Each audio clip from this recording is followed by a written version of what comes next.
And that was the beginning for me. I'd be the miracle of wanting what I had thought, what she thought I had given to her. And I called my sponsor when I got home, and I was crying at this time, and I don't cry often. That's why I don't cry well. But I called home, and I told her what had happened, and she said to me, I was waiting to see how long it was going to take you to find out what you were doing. And I said, I've been carrying the message. She said, no, you've been carrying the disease. And that's exactly what I've been doing. Not to other people, but within myself. I think I showed about my spiritual awakening. I always thought of that story. At one particular time, I went to see this girl who was still now on by then. And I told the story one time, and she was sitting in a group, and I got out that day, because she didn't know. And that's another thing I learned. People don't know whether you're doing what you tell them to do or not. And it really doesn't make a difference, I don't think, to them whether you're doing what you tell them to do or not. But for me as an individual, if I tell you that I'm doing something, or if I suggest that this is an experience that I've had that has helped me, I better be telling the truth. Because you'll never know, and I'll never be able to forget. And that's part of what this app means to me. Carrying a message that I have.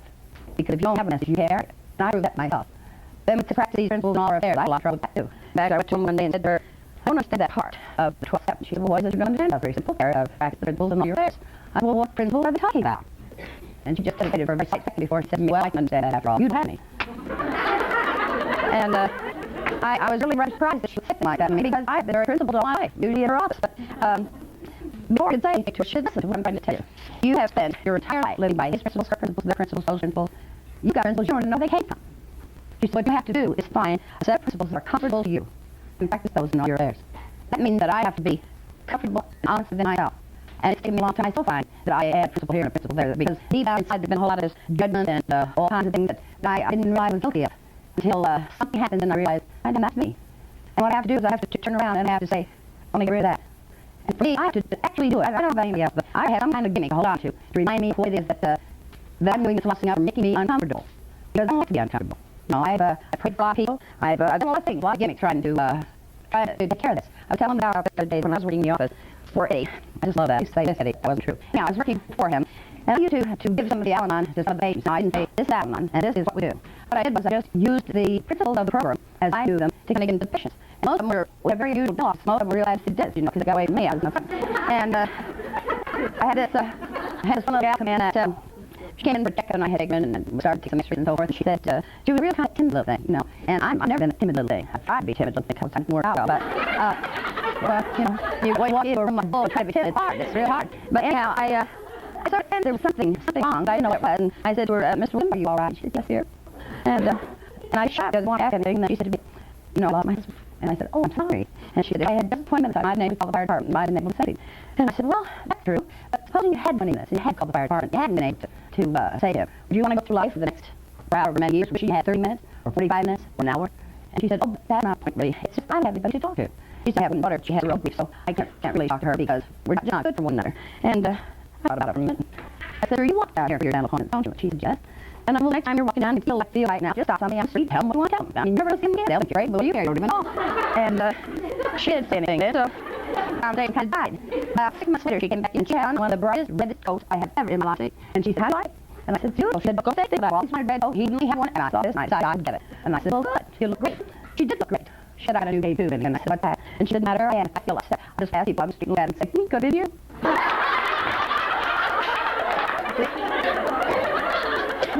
So you don't necessarily have to stop and tell them. But what she was practicing was the freedom they give us in the fellowship, the freedom to do it without feeling all back at, my sponsor gave me that too one time, I used to walk the street and I'd see him street and I'd say, hi, and go right down.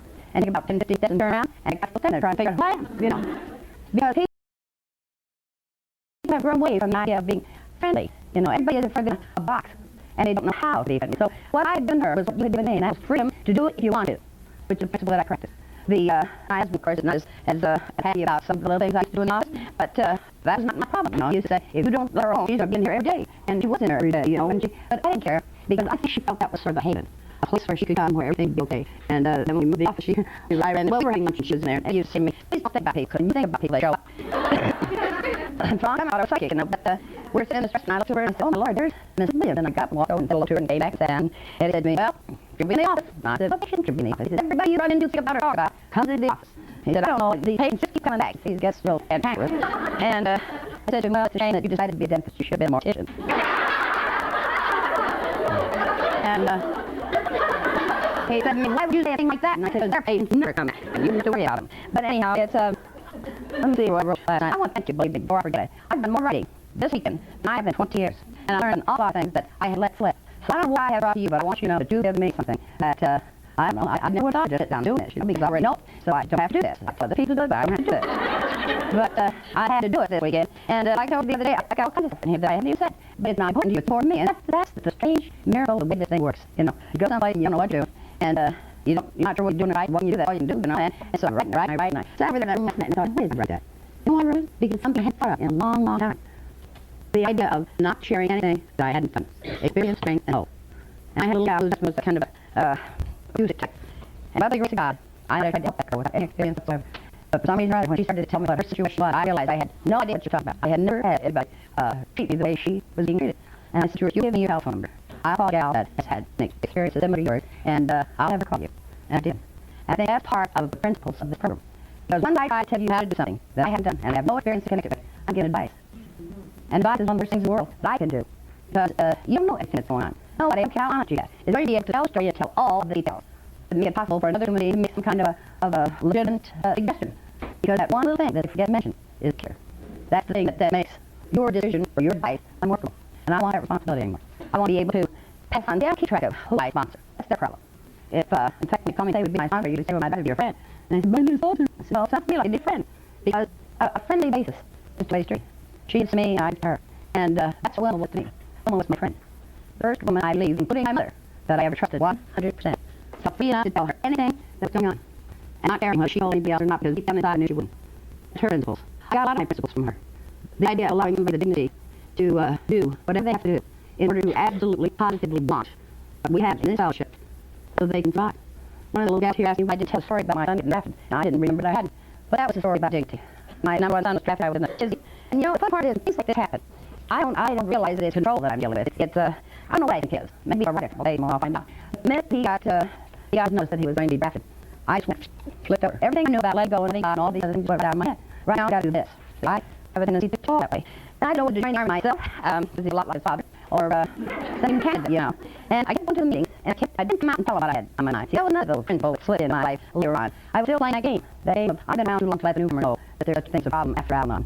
Sort of like after that. Anyhow, I hid a lot, though, and my girlfriend, Glennis, the one that asked one, I guess she listened to it until she was stepped her off. And one night she said to me, Winnie, why don't you draw that kid back and allow him the dignity of failure? I had never heard those two words used in the sentence before. I didn't know there was dignity to failure. But she went on to say, if he never fails, he can't possibly succeed. Because he's never experienced one thing, he'll never recognize the other. And you know that since that night, I haven't been to any meeting, to an meeting, or been to an team meeting. And I don't do that either. It's to have watched somebody walk through that door, stick around, and become a success. I don't mean from a monetary standpoint, because success to me today is something that you invite people to drive around the block here to a party. Success to me today is the ability to get up in the morning, look in the mirror, know who I am. Or to stand here, right this minute, my name is Winnie, and know who I'm talking about. Because like I said the other day, all my life, I had a name, but I never had an identity. I was always somebody says somebody that, somebody something else. I grew up that way. I grew up believing that what you knew, but who you knew. And I came down and found out that who you know is only important from the standpoint of you know them, that's all. But that was a hard lesson to learn. He got on beautifully in the army. Because when he got out, he had problems. But I told all about him the other day. I won't hear anything from him about that's all right. I'm no, he's leadership talking then. Because people might told you they called me on that he was an alcoholic. That's the one. But anyhow, that's my point. That's pretty much the idea of how I was successful. See, I was brought to lead, you had to be successful. I didn't know what it was. That's why I couldn't find it. As I went back into my inventory and did a few thousand other things, even to writing this weekend, I realized that there is a certain amount of snobbishness in thinking that you have to be something that somebody else thinks you are. Now, if you understand that in your way, you're already in trouble. Because I can't go through life being what you want me to be. I have to be myself. And sometimes I walk away from some place and I think, God, I sure made that time I felt that time. And then the other side says, so what the hell, you don't have to go back. Today it is not necessary for me to be so pessimistic. I keep going back where I know I'm going to be unhappy. It's almost like the story about the guy, the Pollock. No, I had Pollock, and the guy that went to see John Wayne and something about 15 times, and somebody said, when did you go to see that? It's so many times for. He said, well, first time I once fell off the horse. And I said, yeah. He says, well, I'm going to keep going back until he don't fall off the horse, because I know him right better than that. And that's sort of the way I was. Keep going back to see if they can change, so I'll feel better. And that's a pretty flimsy piece of ice to set your life on. But that's one of the principles, too, that I developed by practicing all my affairs. Well, also told me that I want to really and truly develop a comfortable set of principles within and without Alabama. To concentrate on 12th tradition. I think I told you that the other day. And also I told that the first tradition allowed me to become a member of my own family.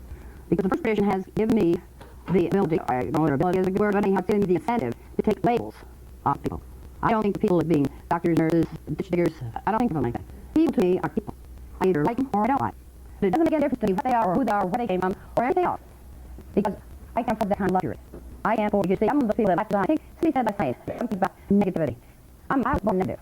No, I probably objected to the hours of the day and the time I was born. I don't know, I did later on, so it's possible. But one of the things that Will told me in developing these principles and also in working those traditions was to search out whatever situation I'm in, find one positive and hold on to it.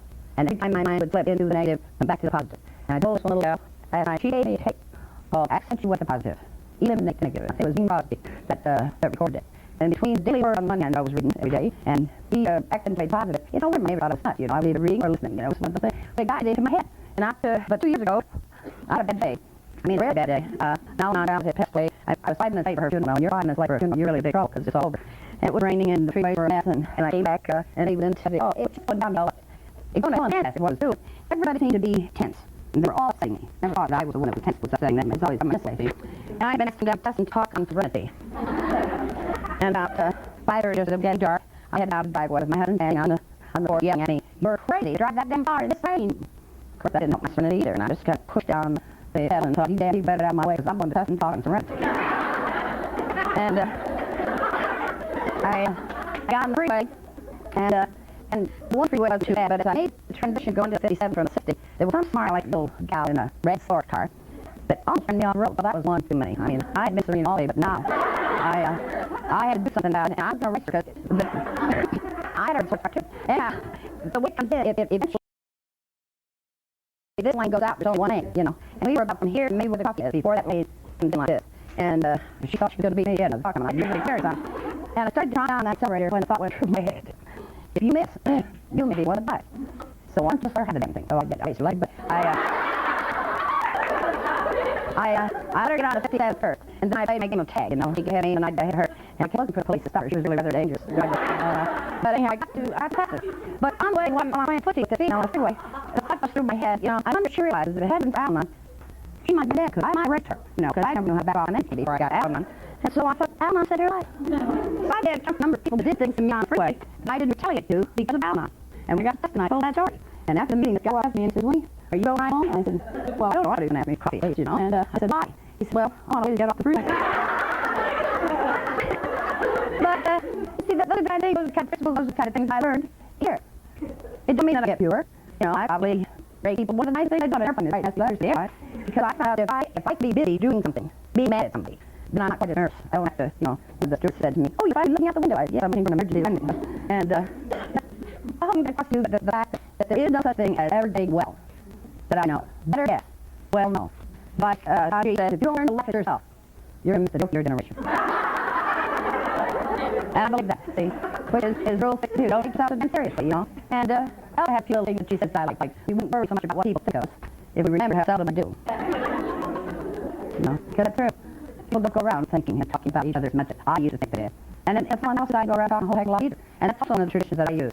These rumors, people go around telling other people, never hear anything good. Maybe do nothing, but California, nobody calls you on something that's right. So, and tell you something good about.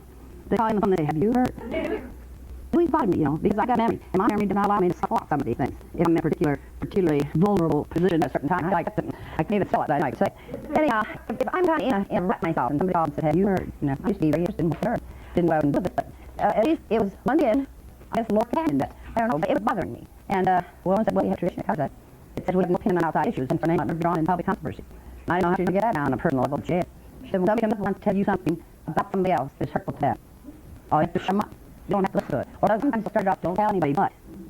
And she said, with that too, just say, don't worry, I'll tell anybody. But sooner or later, they'll tell you, because the idea of telling you is because they want to carry on. And sometimes there's not one basis for this story, whatever it is that's going around. And I've known of a lot of gals, and guys really, in both AA and Al-Anon, that have been really hurt by something that somebody started that had maybe a little teeny weeny bit of truth in it, but not a whole lot. And as it grew, it was like a kid game, where you sit in a circle and you whisper something, and it goes around, and it's hurtful. And so that was one of the traditions that helped me develop a principle that I could practice in all my affairs. The 12th one word I loved, because I allowed to stay married to the same man. I can't believe I've been married to him as long as I have. Aside from that, I'm not the only thing I do around with I'm my wife, I'm not sure I have anything to do with that either. I was a independent dictator. You ever been one of those? Instinctively, I think one of the reasons I never left him, but I instinctively knew that if I'd walk out, I would walk out on my face. It wasn't fear of not being able to take care of things, because I've always called on some of my relatives to do it for me, If you look bad enough long enough, they offer. And they don't have to ask, but I wasn't concerned about that. Somehow or other, emotionally, it were like two leaning towers of Pisa or whatever it is. And I knew that if he moved, I'd fall. That's how lonely I become to people, places, and things. By the time we were talking about mental, I think she said all kinds of boxes that she's eventually getting cleared out. I'm not turning mine about looking to kids. And I seen that on the back of the truck. It says, this is like we're sending our children to American. I got mine boxes. But it's just the, I lost my train of thought. Can't remember what I got for kids. Yeah, I am only attached to anything. And you know, I cannot let go of it. And there used to be a guy in our area talking about throwing away back to the past. Now, I had a decorative cup that my mother had given to me, and some road got knocked off and the handle came off, and every time I passed it on, I think, oh, I wanted some of that China blue, and take that cup. You could get rid of it. My mother gave it to me, and it's Christmas something, and it was, you know, that whole rigmarole. And went to this meeting, and Big H, who always talked about it, said, we have to clear away the refuge of the past, and run away about that cup. Because now I had glue, but I'd lost the handle. Now I had glue and cup, no handle. And so I vowed that I would practice what I had heard that night, and I went right home, and the next day, the great common circumstance, I got rid of the glue and got rid of the cup. A week later, I found the handle and went, you know. And I kept telling my friends, I should never done it. See, I should never have thrown the cup away. And then, of course, they come back and say, well, you had shrunk. What do you really believe without a handle? And I said, oh, I suppose I would. But that's not the point. The point is, I threw it away, and then I found the handle. She said, well, I threw the handle away, I'm going to find the glue to the handle and the cup, and I'll be out. But we don't talk a lot today about throwing away the wreckage of the past. But it is necessary, I guess. That's what keeps them boxes. But anyhow, I'm about talked out. Does anybody have a question? All right, may I? I threw away the handle. I sure did. And I felt real bad. You know, I haven't missed that cut at all. I got some other cups. And I first think I had to wash down things, and I had to do all these things that create problems for myself. I have almost out. And yeah, I get collecting, you know. That's why I got to the place where I told my kids, don't need 8 or 10 little things, you know, because I have 8 children, 3 daughter-in-laws. I don't know the count of them. And then I got 8 children, I've got 9 grandchildren. And Christmas time, Mother's Day, birthday, it's like a special Christmas, you know, I turned them that way. And I got all these little things. And I had to keep my hand going, I don't know what to do with them. I got more stuff around me every your life. So I said to them, why don't you just pool your money and get me something nice? And they did. That's what they're doing now. For how much you want spending. I have a little bit more about it. And one time my son, well, talk about training, my son George, they wanted something, I don't know what it was, and I said, George, I'm sorry, we just have to that because we have Puente. And he was so sad that I just went on, you know, sorry, he loved to be a sorry guy. That's sort of a torture, as they divide it, and before long I had George almost a little guy, you know, and he just said, can I use the phone? I said, sure, so he disappeared and he used the phone, and he came back and he said, Mom, oh, I did tell him how Daddy and I were dead much older, and we might not be able to, you know, I can't keep the whole story, but you have an idea what I'm talking about. And he came back after the phone call and he said, Mom, do you think you could live on $800 a month? And I said, well, I probably could, yeah, why? He said, we're going to give you $800 a month. And I said, who's going to give me $800 a month? And he said, we are. And I said, well, I could have made $800 a month for that day. And I turned around and walked that way and went and used the phone again. And I went in and said to my number 2 son, Big, called on the phone. He said, Mom, what the hell's going on over there? And I said, oh, what are you talking about? He said, I had 2 phone calls for George. And I said, well, what's mine? He said, he called and everybody told me $100 a month for Mom because Mom's getting older and she's broke. And he just called me back and said, do you want Daddy to get some money too? That's all training right, you know. Any other questions? Yes, ma'am. Yes. And I wanted to, I did look good, but I was sick. And but I have seen people come in now and that are one of this side being gone, but they don't eat right, they don't sleep, they don't do anything, and they get run down physically, and they don't take care of themselves. That was one thing I didn't go to a doctor, because he might tell me I was sick, and if he told me I was sick, then I didn't get trouble, because I didn't want to be sick. See, I never faced reality. I have doctors around. But I have watched, and I'm sure that a lot of you that have watched Gals and Al-Anon, I don't think the change is quite as drastic as it is in AA.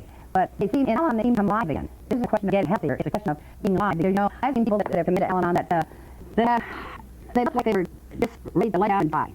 That was despair.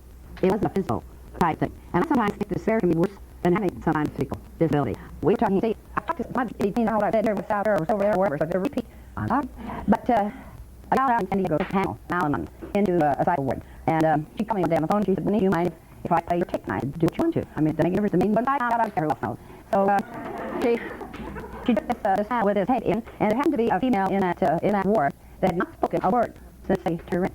She wouldn't eat, she wouldn't do anything, she would talk, she wouldn't do anything. And Laura asked the nurse, it would be all right. If she brought that out in, where we're having a meeting, just listen to the tape. That's all I'm going to do. And the nurse said, well, she'll go, yes, she can. And so she played my tape. About halfway through it, all of a sudden the woman said, she in here? And Laura said, no, I don't think so. And the woman said, well, she should, she's crazier than me. Now, it turns out that gal had a daughter who had a problem with drugs. And she had gone to Al-Anon meeting. And somebody had asked her what they, you know, like sometimes do, your husband's a drunk, or your daughter's a drunk, or getting information that never got enough for a case. Anyhow, she made a statement that her daughter had a problem with drugs, and they asked her to leave. And she ended up in that hospital. That's one of the reasons. That I don't give a damn who you are, and I don't care what the problem is. If you go to Al-Anon meeting where I am, feel that. Because I believe if you're wrong, you'll eliminate yourself. I don't have to be responsible for that. But I'm glad you asked that question because I forgot. I did tell somebody about that, and I think that's from, yeah. You're talking about I tell people that I do anything with 5% of my life. Uh-huh. And I think over the years I've gotten too upset about this. What's going on? I see and we've been out to fight.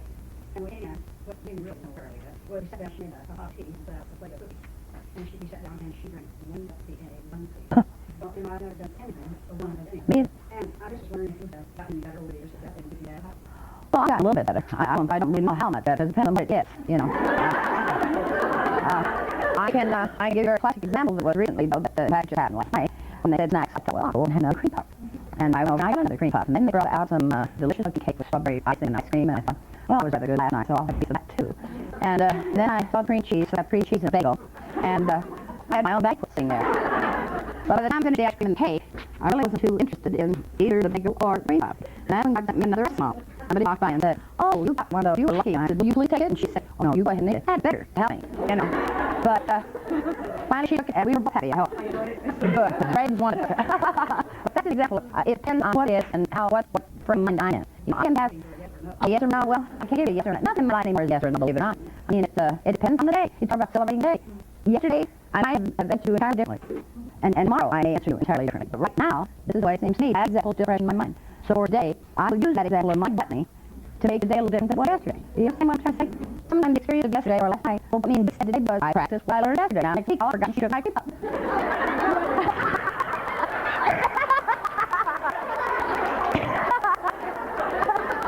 See, that's what it says, too.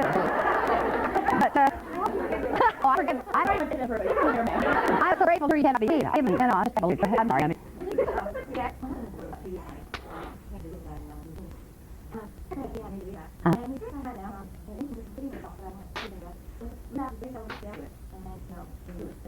Mm-hmm.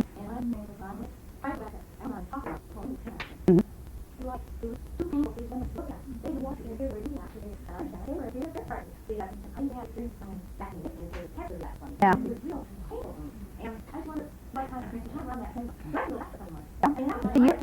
You have a sponsor? Yeah.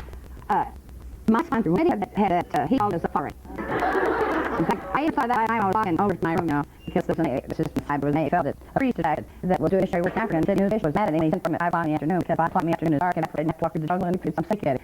And it's funny I thought about that, but I'm not well as you think I am. But then he had his one beer after years, 3 days of sobriety. That was a catastrophe for me too. And as I look back, I didn't realize at the time, I had changed my focus from what had been to him again. My sponsor was one that said to me, did you learn this thing from experience? And I said, yes. And she said, then it wasn't a wasted experience. Because anything you learn something from, feel sorry for him, he had to get back up there. I can understand he's back and work, he didn't know what to say, you see. But you talk about him, and this is you. This is the way I feel. This is what's going on in my life. Not he got drunk again. Because what you did, it's exactly right there. I'm not just as you didn't understand me. I went back to square one. That's why I went on to all-star payment. You see. Because I had spent what I thought was a year and 3 days watching him improve the quality of his life without moving myself. And I'm sorry, I never have to find the necessary to go out and take another drink. But if he does, I hope and pray that what I have built up as knowledge and faith, and I hope that I've built up to allow me to allow him the dignity of doing whatever it is he has to do. I would far rather have him do that than for me to live on thin ice, that every time he walked out the door, I wonder, you know, from him.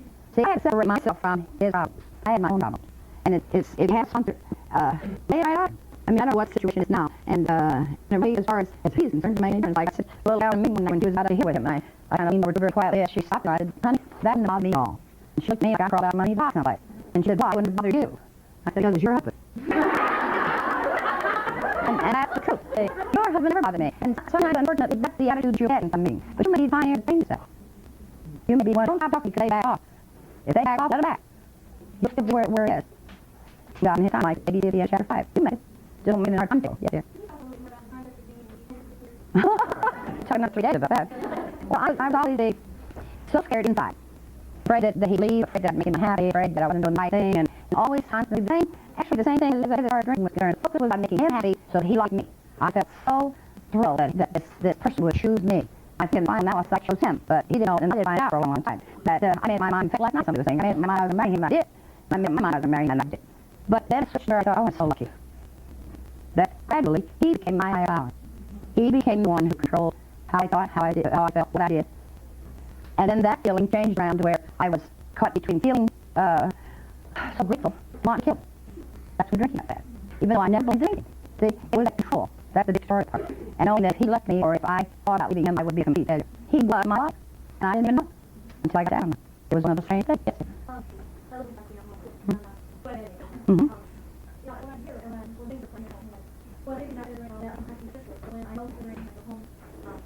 wait a minute, and I still study my example. That's what I want to practice, and I had this condition, practicing the principles, and they're getting the business that I know what I'm talking about. I mean, what does, I know this week, I know what to do, now I'm very good, and, but maybe I have to, and you can't do this, but now I practice the principles in the situation, that's what The principle, to me, that I practice helps me the difference between being comfortable inside and being screwed up inside. You understand that? And I'm the only one that knows when it happens. I can run off the side and I can make you think everything is just wonderful. I practice for years. That's what it used to be like. But inside, I'm like a volcano that's getting ready to explode. All right. When something like that happens to me, when somebody gets me so upset, that I can get that feeling back. And I recognize, because I had it for many years, and I know when it's coming back, I get out of there. If I can't leave the house, I go into another room, I do something to get away from this. What until I'm calm enough to make the decision, do I want to stay here and put this, or do I want to go to a show, or do I want to call somebody on the phone? Getting away from the situation helps me. There's a gal down there by the name of Martha that had her husband resigned from Alcoholics Anonymous about 1963, I think it was. Doesn't matter. He got mad at him, so just wrote a formal resignation, resigned my egg. And, what's her name? Martha had been going on. She had 34 or 35 years at that one. But she had to come to a conclusion of how she felt about Bill. And she realized that she loved him, and that leaving him because of his resignation and because of his drinking, that she'd gotten off her nose to her face. And those are her words. And so she decided that what she would do would be to accept the bad days and enjoy the good days and accept the bad days. And what she does is, if she calls home, she'd tell him, oh, Bill's been drinking. She says, I just called him, I'm not coming home, I'll see you later. See, now he's a real nice guy, and he's not just anything like this, and he knows what he's doing. She just lets him drink until he's ready to period. She lets him drink until he's drinking, and then takes right out and goes right on. It is possible to enjoy life with alcoholic, drinking not that, and not literature. All you have to do is live your life instead of his. Now, I know that's going to help you now, because it's not easy to live with somebody that has you out and up and down like this, but it's okay.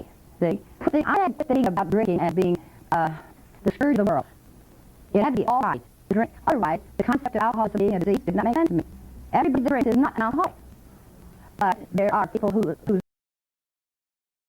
other people's drinking bothers them. That's disease too. And that makes blind. That's where you have to come to terms with the fact that everybody who drinks is not going to be an alcoholic. Everybody who's married to somebody who drinks is not going to be an alcoholic. They are a particular kind of person, like me. And up here, see? That's why I'm married to an alcoholic. I ought to be out there running the world and look at the baby bed. You know what I mean? But it's okay. Just don't sit around and watch it. Because while you're watching it, you're trying to figure out what I can do to stop it. And before I'm usually in or shaking me. I don't know what you told me I could. Who told me I couldn't read this far? Kathy did. She's right. I didn't do that thing. I wear it just to make it happy.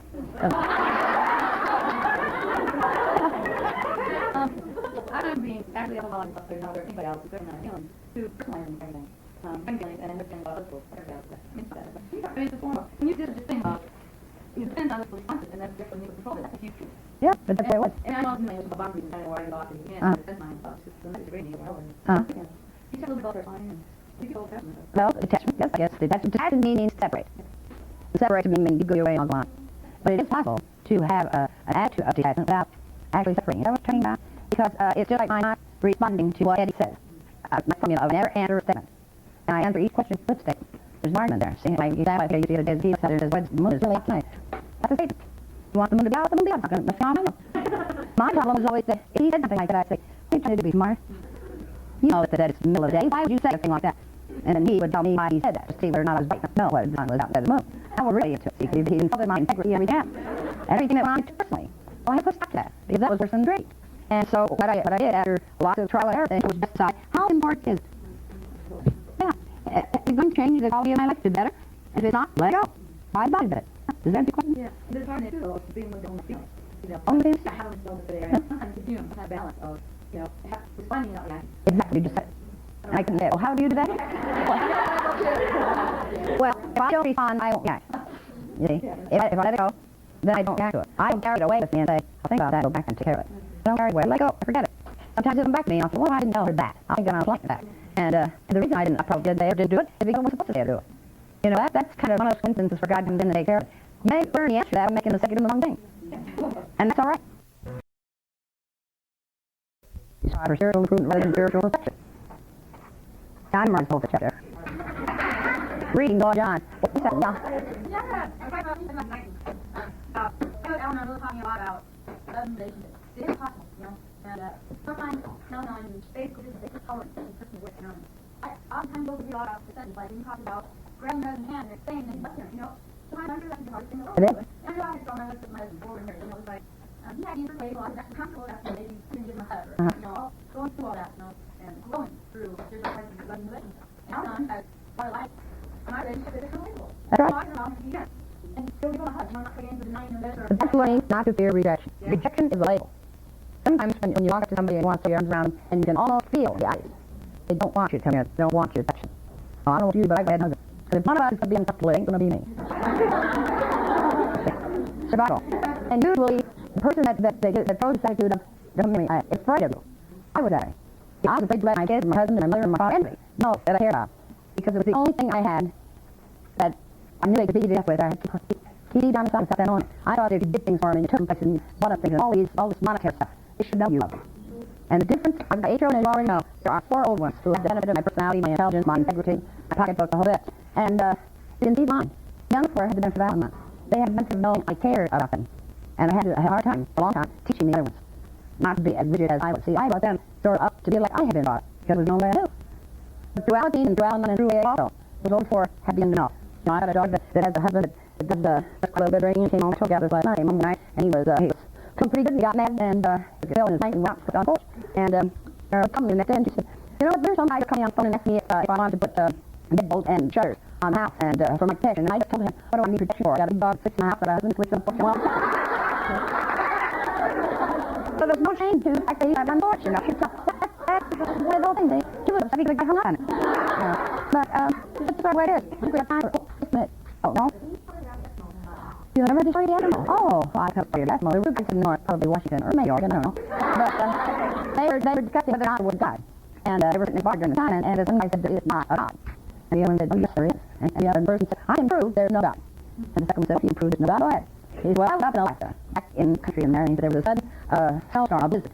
The dog ran away, and the sled broke, and I was just having a terrible time. I just knew I was going to die, and I got down on my knees for the first time in my life, and I said, God, if there be a God, help me. And the second man said, well, you didn't prove there was a God, you proved there was a God. You're here. The first man says, oh, jumped into food, and an Eskimo came along and led me back to the protection. They refer sometimes to people as Eskimos, you know, instead of God in these areas doing what one did. No, you hadn't heard that story before. Well, actually, you know, I tell my older, don't tell that. Well, I'm okay. Anybody else think anything you might let me help you with? Oh, thank you. I'm taking way much more.